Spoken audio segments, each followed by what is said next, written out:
हम लोग बिजली पूरी दुनिया को फ्री में दे सकते हैं। दुनिया का सबसे महंगा पदार्थ। अब भारतीय वैज्ञानिक सब इस बात पे रिसर्च कर रहे हैं, पूरी दुनिया का 80% थोरियम भारत के पास। तो भारत के पास पैसा ही पैसा होगा। कई हजार ट्रक क्या लाइए, कोयला लाइए और उसमें आग लगाइए, उससे जितना ऊर्जा होगा इतने बड़े यूरेनियम के टुकड़ा से हो जाएगा। तो महंगा देगा कि नहीं देगा? दुनिया का सबसे महंगा पदार्थ यूरेनियम। हाँ, यूरेनियम। समझ में आ गया? तो सोना चांदी के गहना से कोई फायदा है? सीधे किसका गहना लीजिए? यूरेनियम। जिस मोहल्ला से गुजरिएगा मोहल्ला साफ, लेकिन गुजरने से पहले आप ही लोग गुजर जाइएगा। पता चला ये नकिये में लटका लो, सीधे रेडिएशन दिमाग में, खत्म कहानी। दिमाग में लेकिन नुकसान नहीं करेगा। हाँ, हाँ? आगे बढ़े तो देखिए, भारत के पास यूरेनियम नहीं है। भारत के पास यूरेनियम नहीं, बहुत कम मात्रा है। हमें खरीदना पड़ता है यूरेनियम और बहुत महंगा बिकता है यूरेनियम। अब भारत के पास सबसे ज्यादा मात्रा में थोरियम है। भारत में सबसे ज्यादा मात्रा में, हाँ, थोरियम है। क्या है? थोरियम। अब भारतीय वैज्ञानिक सब इस बात पे रिसर्च कर रहे हैं कि थोरियम में कैसे विस्फोट किया जाएगा, क्योंकि फिर थोरियम में जब विस्फोट करेंगे तो उसमें कैडमियम या बोरॉन की छड़ से कंट्रोल नहीं होगा। अब उसमें रिसर्च करना पड़ेगा कि अब ये किस चीज से कंट्रोल होगा।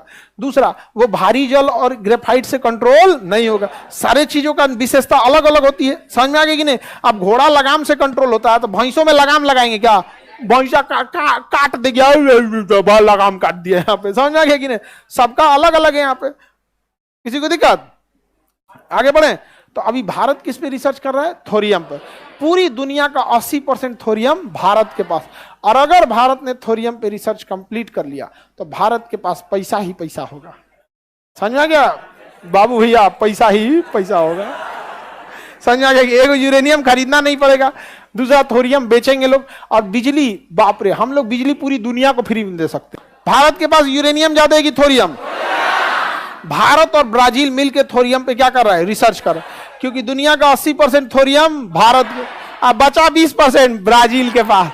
दोनों के पास क्या होगा? पैसा ही पैसा होने वाला है। अगर रिसर्च हो गया तो, और हम लोग को बिजली की कोई कमी नहीं होगी, तब सब लोगों को दिल्ली की तरह मुफ्त बिजली मिल सकती है। समझ में आ गया कि नहीं आ गया? पूरी दुनिया को हम लोग 100 साल तक बिजली दे सकते हैं फ्री में, तो भी हम लोग को दिक्कत नहीं होगा। इतना भारत में क्या है? थोरियम है। सोचिए, लेकिन अमेरिका, यूरोप, जिनके पास ये सब की टेक्नोलॉजी है, वो नहीं चाहते हैं कि थोरियम से बिजली का मतलब उत्पादन हो, क्योंकि बेचारा दिक्कत हो जाएगा उन सबको। भारत से क्या करना पड़ेगा? खरीदना पड़ेगा। अब भारतीय इंजीनियरों को इस सब पे सोचना चाहिए, भारतीय वैज्ञानिकों को। सरकार को इसको प्राइवेट एक बार कर, लेकिन प्राइवेट कर भी नहीं सकती, क्योंकि इतना बड़ा चीज को प्राइवेट कंपनी के हाथ में देना बड़ा मुश्किल हो जाता है। समझ में आएगी नहीं क्या? प्राइवेट कंपनी को, क्योंकि प्राइवेट कंपनी में कोनो इंजीनियर को बाहर कर दे, कोई मतलब जवाबदेही उतनी नहीं होती जितनी गवर्नमेंट वाले की होती है। तो इस पे रिसर्च चल रहा है।